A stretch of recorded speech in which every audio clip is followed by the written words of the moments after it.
Galera, na aula de hoje em Sociologia aí, nós damos continuidade ao conteúdo de Sociologia Contemporânea, né? Nós abordamos na última aula Foucault, se eu não me engano, nem me lembro ao certo o que a gente abordou na nossa última aula, mas enfim, nós damos continuidade nessa aula com o nosso querido Noam Chomsky, inclusive que tem um debate, tem uma entrevista dele com o Foucault, que é interessantíssima de assistir no YouTube, que a gente pode ver depois um pedacinho. Bem, Chomsky, que é de 1928, que está vivo até hoje, né, tem 92 anos de idade aí, e que é um dos maiores sociólogos que nós temos na nossa contemporaneidade, que é muito criticado, e a gente já vai ver logo menos o porquê disso, né? Bem, Chomsky é também, aliás, né, não morreu ainda, um importante linguista, filósofo e sociólogo norte-americano. Ele é conhecido também como o pai da linguística moderna, e exatamente é sua principal área de estudo, digamos, né? Mas não a única. Ele também é um importantíssimo filósofo e sociólogo, mas seu, digamos, maior trabalho na área da linguística. Bem, suas principais obras sociológicas são Razões de Estado, de 2008, Poder e Terrorismo, de 2005, que é extremamente polêmico e que a gente já vai abordar, e O Controle da Mídia, de 2002, certo? Entre as suas posturas sociológicas, nós podemos abordar principalmente a ética e a moral. Então, na sociologia de Chomsky e na filosofia de Chomsky também, o seu pensamento vai flutuar entre a ética e a moralidade, certo? Bem, ele tem uma abordagem mais universalista, né? Colocando em prática essa ideia, tanto sociológica quanto filosófica, do universalismo, defendendo a aplicação individual dos padrões de julgamento aplicados aos outros. Ideia fundamental para qualquer sistema de ética. O que ele vai dizer em relação a esse universalismo? Ele vai dizer que os seres humanos eles têm um grande problema. Um problema de julgar as outras pessoas, mas de tender, né, de ter a tendência a não se auto-julgar. Ou seja, nós tendemos a julgar os feitos alheios como nós não julgaremos os nossos, de uma maneira muito mais crítica do que nós julgamos os nossos. Ou seja, os nossos feitos cotidianos, eles são tão vulgares para nós, tão comuns para nós, que muitas vezes nós acabamos não os julgando, não os criticando como deveríamos fazê-lo, ou pelo menos fazê-lo igualmente ao que nós fazemos com os outros. Inclusive, interessante a gente abordar essa ideia no nosso contexto atual, né? E nós vemos muito essa ideia de hipocrisia, ou seja, de pessoas defendendo um lado, mesmo que na prática elas pratiquem o contrário, elas colocam em prática o contrário. Então nós vamos visualizar essa ideia de que as pessoas tendem digamos, deixar o auto-julgamento, o autoconhecimento de lado e julgar as outras pessoas nesse mundo contemporâneo, pós-moderno, né? Bem, ele vai dizer que esse universalismo é um método necessário para o estudo da moralidade política. Então, para que nós estudemos, para que nós possamos estudar a política de uma nação, de uma determinada nação, nós devemos exatamente tratar essa política de uma maneira, ou a nossa política, da nossa nação específica, como nós criticaríamos, como nós trataríamos as outras. Então, é olhar para o Oriente Médio, por exemplo, que está passando por grandes problemas civis, sociais e econômicos, e julgar o que está acontecendo lá como nós julgaríamos o que aconteceria, ou o que poderia acontecer dentro do nosso próprio país, dentro do Brasil. Certo? O mesmo serve para os Estados Unidos, né? O que está acontecendo agora em Minneapolis, a ideia é que nós julguemos o que está acontecendo lá da mesma maneira que nós julgaríamos aqui, se acontecesse algo do tipo aqui, né? Não olhar de formas diferentes, né? Então, vai quebrar com aquela teoria do nacionalismo, digamos, da valorização da própria nação, sobretudo, sobre todas as outras, né? E a gente vai ver no século XIX, final do século XIX, com a unificação da Alemanha e da Itália, e no início do século XX, sobretudo durante o período do imperialismo, do neocolonialismo da África e da Ásia, do imperialismo das grandes potências europeias e dos Estados Unidos também, que, digamos, até certo ponto, permanece até hoje, inclusive segundo o pensamento do nosso querido Noam Chomsky. Para a gente entender esse estudo da moralidade prática, que ele coloca, da moralidade política, que ele coloca em prática, eu trouxe para vocês esse mapa conceitual. Noam Chomsky vai dizer: se admitimos que nosso governo é naturalmente mais ético do que os outros, escolhemos viver em um mundo de ilusão reconfortante. Para romper com essa ilusão, precisamos examinar a evidência dos atos reais do nosso próprio governo e aplicar ao nosso próprio governo os mesmos princípios éticos que aplicamos aos outros governos. Então, para que nós possamos criticar os outros governos, nós deveríamos estudar e olhar para o nosso de forma crítica também, examinando, portanto, os feitos dos nossos próprios governos para podermos olhar para os outros. Lembrando, galera, que, e a gente já vai falar sobre isso, Chomsky tem uma posição política controversa, polêmica. Isso vai nos trazer exatamente a essa leitura que ele está tendo. Por quê? Porque essa leitura aqui remete diretamente ao conceito de democracia. Por quê? Democracia, poder do povo. Ou seja, o poder está emanando, está vindo do povo. Se determinado governo toma determinada atitude, essa atitude diretamente é a atitude do povo de determinada nação. Então, quando o nosso presidente, seja qualquer um deles, quando o presidente dos Estados Unidos, seja o Barack Obama, o Trump, seja aqui o Bolsonaro, a Dilma, o Temer, quando ele toma uma determinada medida, uma determinada atitude, essa atitude é, ao mesmo tempo, a atitude do povo brasileiro. Bem, não é uma democracia? Ah, mas não é a atitude do povo brasileiro, eu não concordo. Então, o povo deveria ir lá, quebrar essa estrutura de poder ou tirar essa pessoa do poder. Até porque o poder emana do povo. Né? Então, essa realidade que nós estamos trabalhando, esse pensamento que nós estamos trabalhando de Chomsky, reflete exatamente a sua ideia de democracia. Para nós julgarmos alguma outra realidade, algum outro governo do mundo, nós temos que primeiro olhar criticamente para o nosso e primeiro, portanto, transformar o nosso próprio governo. Não adianta nós defendermos uma transformação do governo dos Estados Unidos se o nosso é dessa maneira. Não adianta defendermos uma transformação do governo da Arábia Saudita se o nosso é dessa maneira. Então, nós temos exatamente essa leitura, segundo o pensamento de Chomsky, sendo aplicada à política, certo? E, além disso, ele vai ter uma grande crítica, né, um pensamento muito crítico aos Estados Unidos e a sua política capitalista monopolista. Inclusive, a grande maior parte da análise social de Noam Chomsky gira exatamente em torno dessa crítica aos Estados Unidos. Lembrando que ele é norte-americano e ele vai criticar o próprio país de acordo com o seu pensamento aqui. Lembra que ele levanta a ideia de que para nós julgarmos os outros países, os outros governos, devemos primeiro olhar criticamente e julgar o nosso? É isso que ele coloca em prática, certo? Então, toda a sua sociologia, toda a sua análise social vai girar em torno exatamente dessa crítica à política capitalista norte-americana, certo? Ele vai dizer que o seu próprio embasamento filosófico e o seu próprio embasamento político, por consequência do filosófico, é exatamente o iluminismo e, sobretudo, um liberalismo clássico. Liberalismo clássico esse que a gente trabalhou ontem na nossa aulinha de filosofia, que a gente abordou, por exemplo, o pensamento de John Locke e o nascimento do liberalismo político. Bem, John Locke vai defender as liberdades individuais, anteriormente das liberdades econômicas. Liberdades econômicas fica a parte do Adam Smith, enquanto John Locke vai dizer que os seres, que os indivíduos, eles devem ser livres. Livres em um contexto geral, livres para fazer o que bem entender da sua vida, claro, colocando em prática a ética e a moral, não esquecendo dessa ética e moral. Sem a ética e sem a moral, não existe bem comum. É a ética e a moral que definem o que é o bem comum de uma sociedade.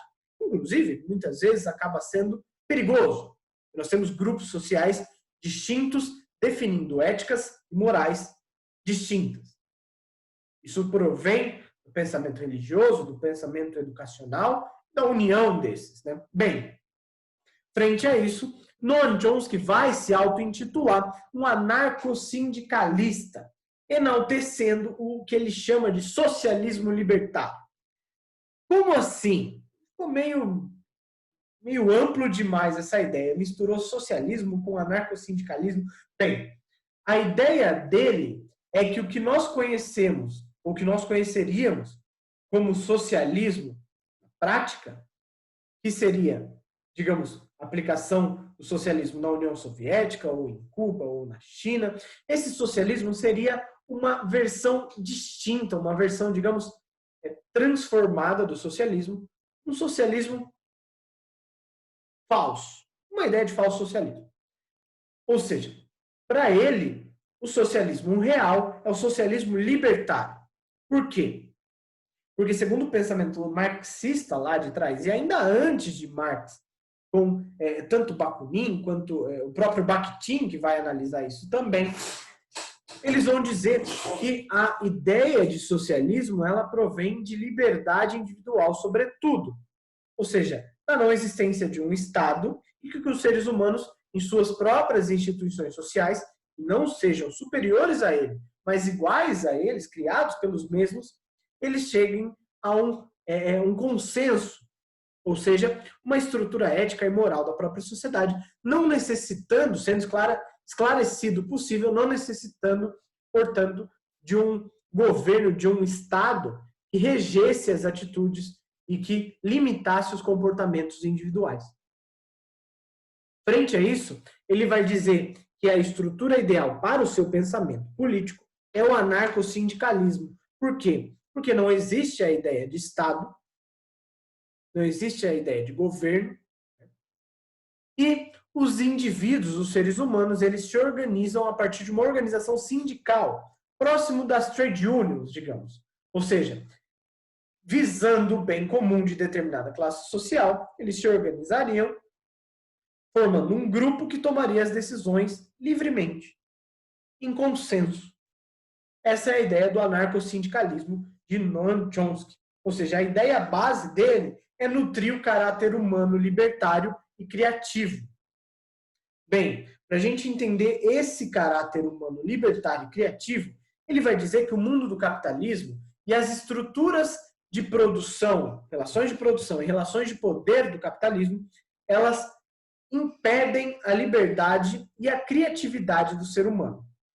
Uma releitura de Marx lá atrás, mas aplicada a uma nova visão da sociedade e a uma crítica dos Estados Unidos a si só no século XX, portanto, no nosso mundo contemporâneo, 20 e 21, uma vez que essa crítica ele já está fazendo, esse livro já é publicado no século XXI, nos anos de 2002, 2005. Né?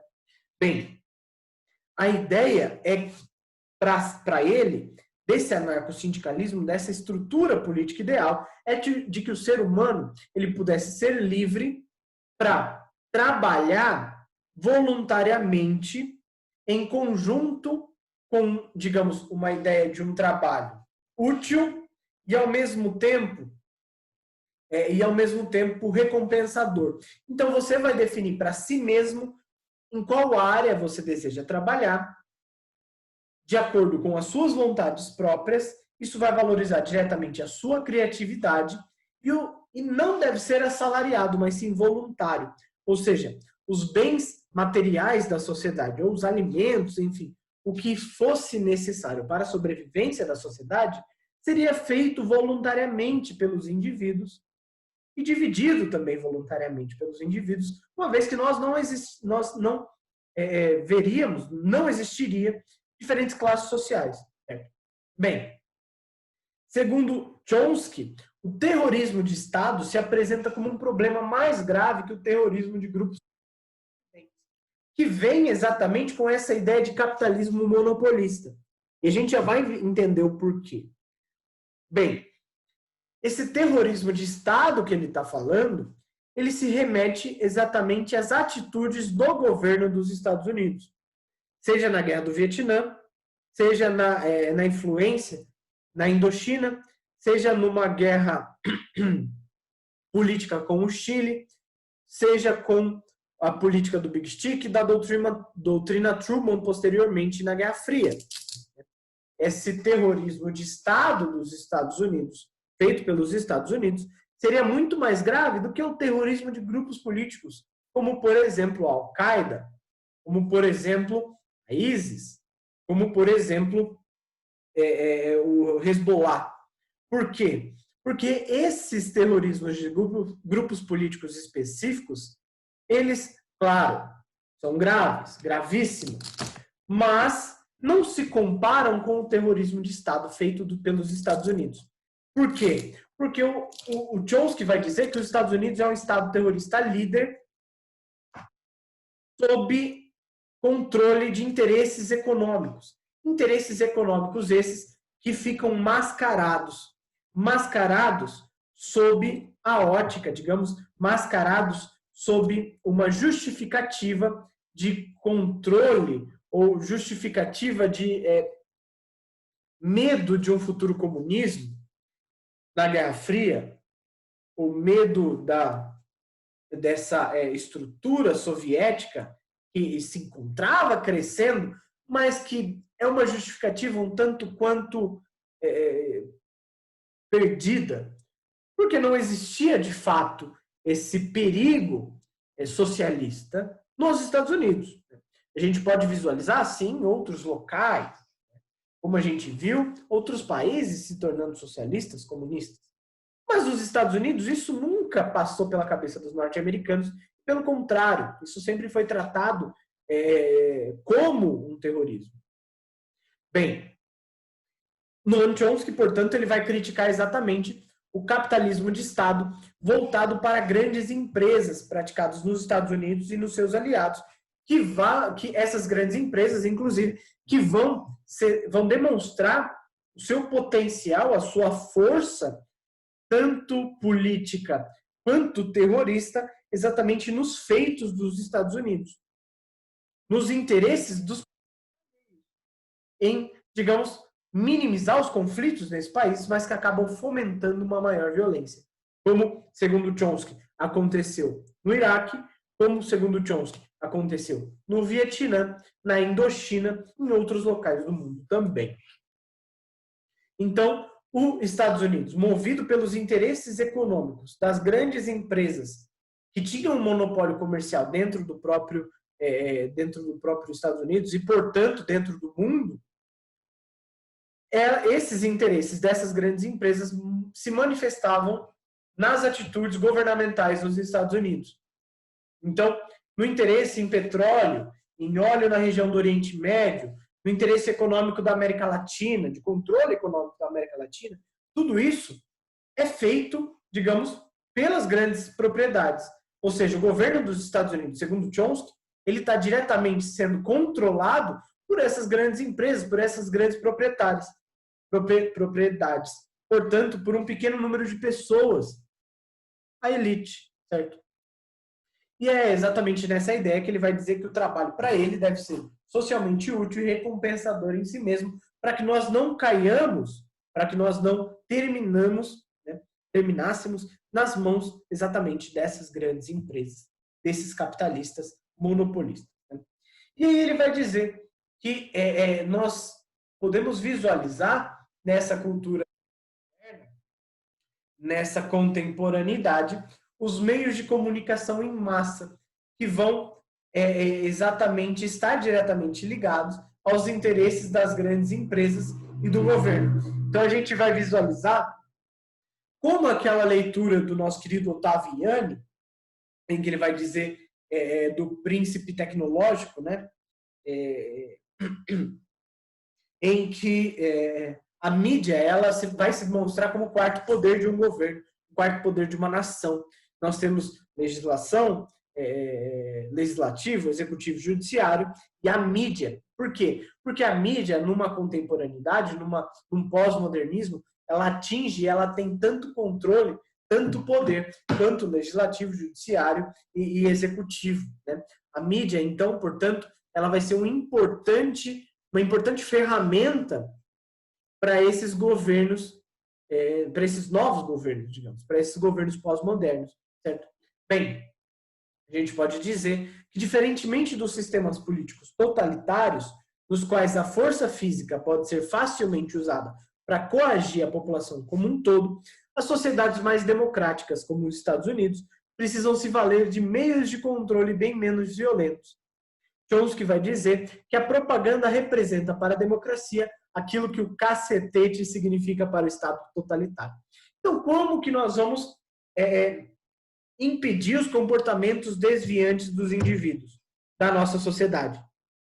A partir da propaganda, a partir da mídia. A mídia vai fazer isso por nós. Não precisa colocar em prática a violência física, porque a mídia coloca em prática uma violência simbólica. Essa violência simbólica, que nós vimos, por exemplo, com Foucault, violência simbólica que vai impedir os indivíduos de terem comportamentos desviantes, exatamente fomentados, alimentados, digamos, pela vontade de pertencimento a um grupo social. A gente vai ver, inclusive, a nossa sociedade e a mídia sendo uma leitura, uma releitura do Panopticon.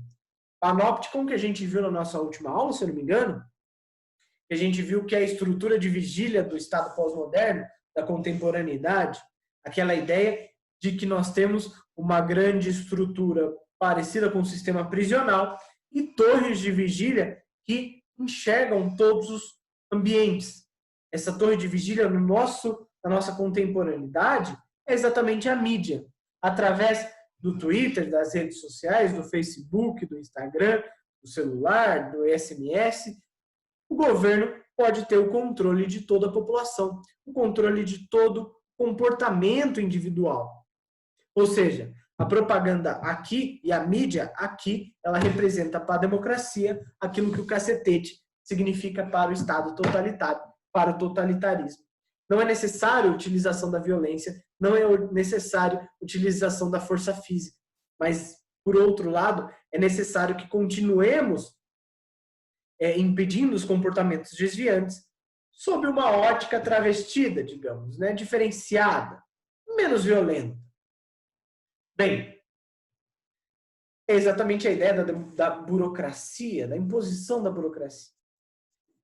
Noam Chomsky, juntamente com Edward Herman, um palestino, um sociólogo palestino, vão desenvolver um modelo de propaganda que é utilizado, digamos, na pós-modernidade. Eles vão, então, estudar como as mídias funcionam, a propaganda funciona nessa pós-modernidade, nessa contemporaneidade. E vão criar esse conceito de modelo de propaganda para justificar, digamos, para entender, aliás, para analisar essa mídia no nosso mundo atual. Bem, frente a isso, eles vão, juntamente, elaborar 5 filtros que as notícias, hoje em dia, necessitam passar antes de serem publicadas. Então, obrigatoriamente precisam passar. 5 filtros distintos. São eles. Primeiro filtro, a propriedade, que é um controle das mídias pelas elites. E aí eu pergunto para vocês, como assim? O que ele quer dizer quando ele fala que a propaganda e a mídia é controlada pela elite? Não é, o jornalismo não é da elite. Então, ele vai dizer que a grande maioria dos jornais que nós tínhamos no século XX, até meados do século XX, eram jornais, digamos, do proletário, do operariado. Ou seja, nós tínhamos vários jornais que vinculavam notícias distintas de acordo com os interesses distintos. Nós tínhamos jornais de elite para elite, nós tínhamos jornais do operariado para o operariado. A gente pode ver isso na Revolução Francesa com Camille Desmoulins, que é o grande jornalista que tem a própria imprensa e que imprime os jornais jacobinos. Desmoulins, que vai ser, inclusive, guilhotinado durante a convenção.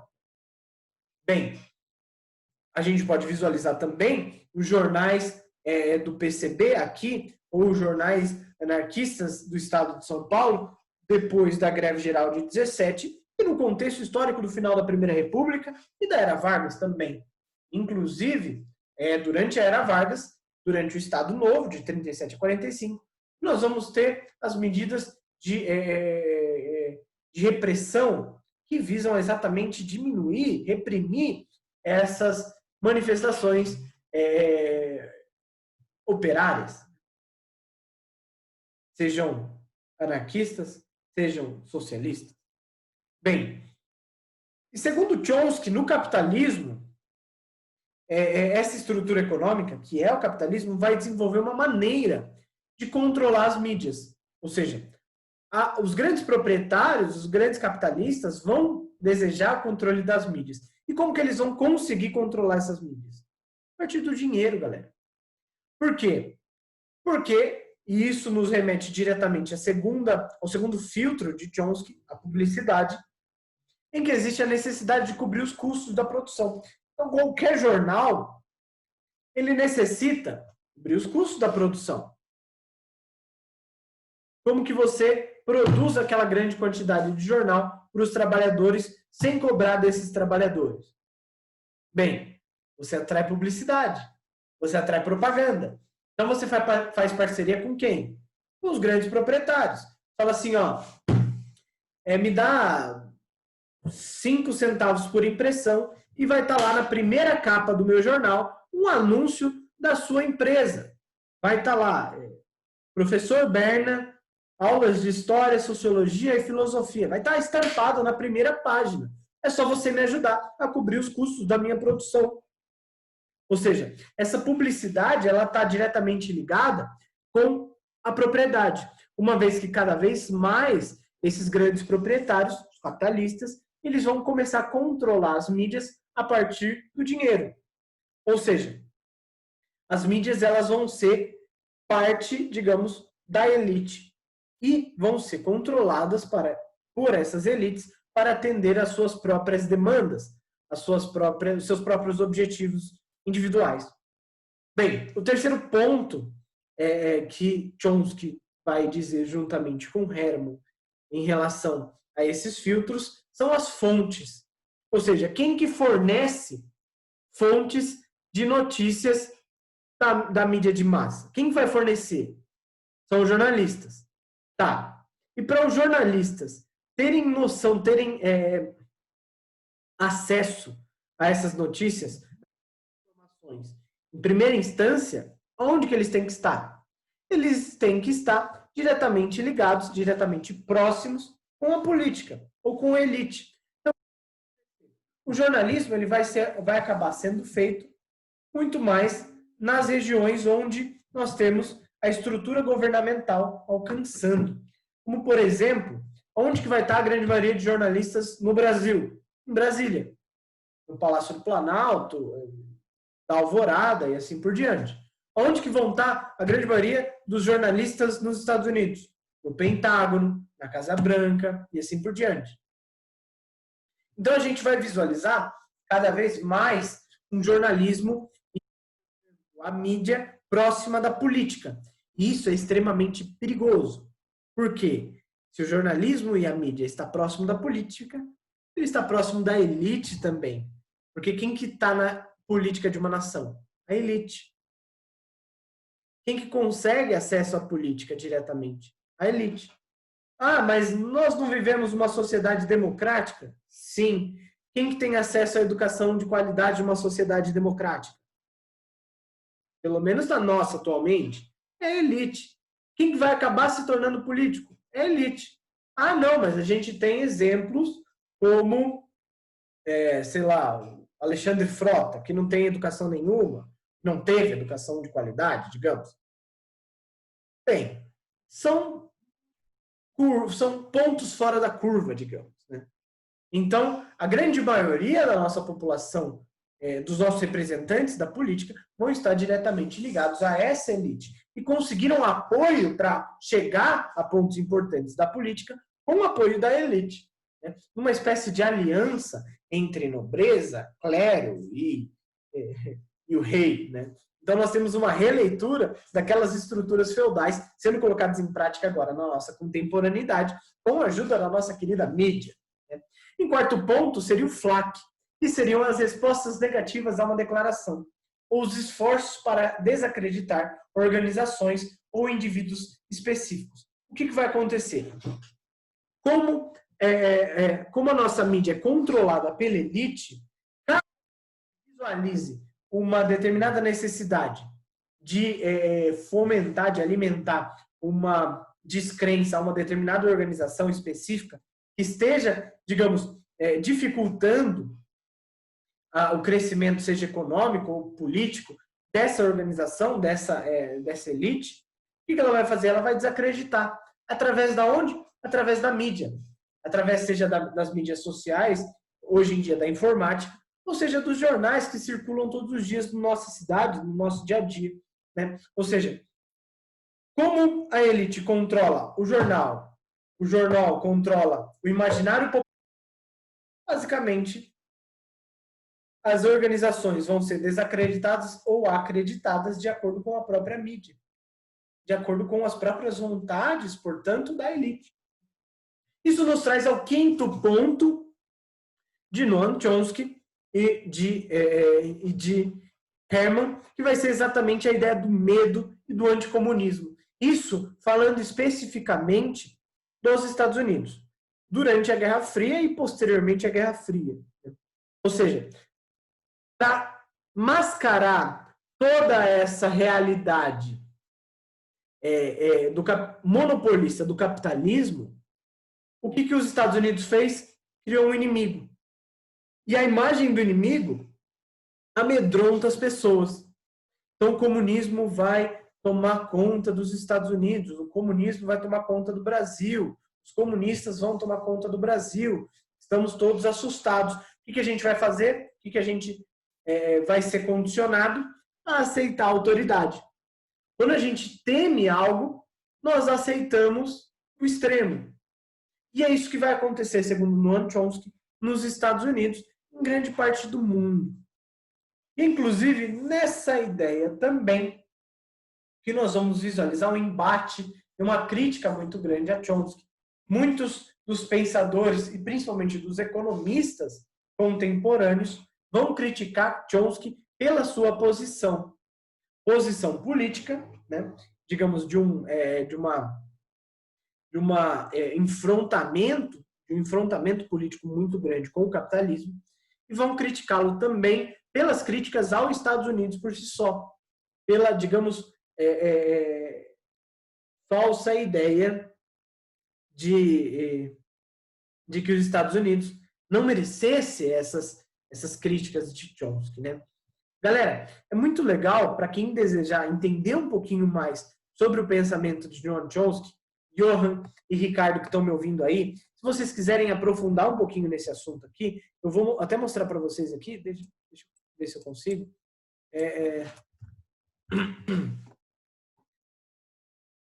Tem algumas entrevistas do Chomsky no YouTube, inclusive no Roda Viva. O Chomsky veio para o Brasil e participou do nosso Roda Viva, que inclusive tivemos várias pessoas participando nos últimos dias aí, como o Átila, que ficou extremamente conhecido. Tem exatamente isso aqui, essa entrevista inteira, no oficial, né, no canal do Roda Viva no YouTube, com o Chomsky, que é maravilhosa para a gente entender um pouquinho do seu pensamento político, do seu pensamento sociológico. E existe também, para quem quiser, um debate entre Chomsky e Foucault, que aconteceu lá na década de 70, pouco antes de Foucault morrer, e também é interessantíssimo, sobre a natureza humana. E a gente pode ver, por exemplo, hoje mesmo, para embasar essa aula que eu estou dando para vocês, eu vi um pouquinho sobre justiça e poder, que Chomsky vai dialogar com Foucault, e a gente vai ver os dois pontos de vista, e os dois enfrentando, digamos, debatendo diretamente, discordando um do outro. É extremamente interessante para que nós possamos aprofundar um pouquinho nesse conhecimento sociológico e filosófico de ambos, seja de Chomsky, seja de Foucault. Né? A gente tem que ter um pouquinho de conhecimento de inglês aí, porque o Foucault fala, o Chomsky não vai ter legendado, né? E o Foucault fala francês e vai estar legendado em inglês, mas mesmo assim, quem conhece, quem souber um pouquinho, quem souber pelo menos entender um pouquinho do inglês, vai perceber que essa entrevista, que esse debate é muito legal. E o do Roda Viva está legendado, está em português, então tá tranquilo, beleza? Galera, alguma dúvida que vocês têm em relação a esse pensamento crítico, extremamente crítico e polêmico de Noam Chomsky aí? Tá tranquilo, professor. Maravilha. Inclusive, Johan, o Chomsky, ele está vivo, ele está vendo tudo que está acontecendo nos Estados Unidos, e eu tenho certeza que nos próximos dias, não sei nem se já saiu, inclusive eu vou procurar agora, mas ele com certeza vai demonstrar a sua opinião em relação aos manifestos, às manifestações que estão acontecendo agora em Minneapolis e nos Estados Unidos inteiro. Vai ser bem legal ver o ponto de vista dele em relação a isso. Sim. Vou pesquisar também. Fechou. Oi? Vou pesquisar também. Boa, boa. Muito obrigado pela atenção de sempre. A gente se vê na sexta-feira em outra sabatina de história aí, para dar conta do conteúdo, beleza? Fechou. Valeu, boa noite, bom descanso para vocês aí. Falou, professor. Boa noite, bom descanso. Qualquer coisa tinha um aluno só na sala, hein? Falou. Fechou, pode deixar. Falou.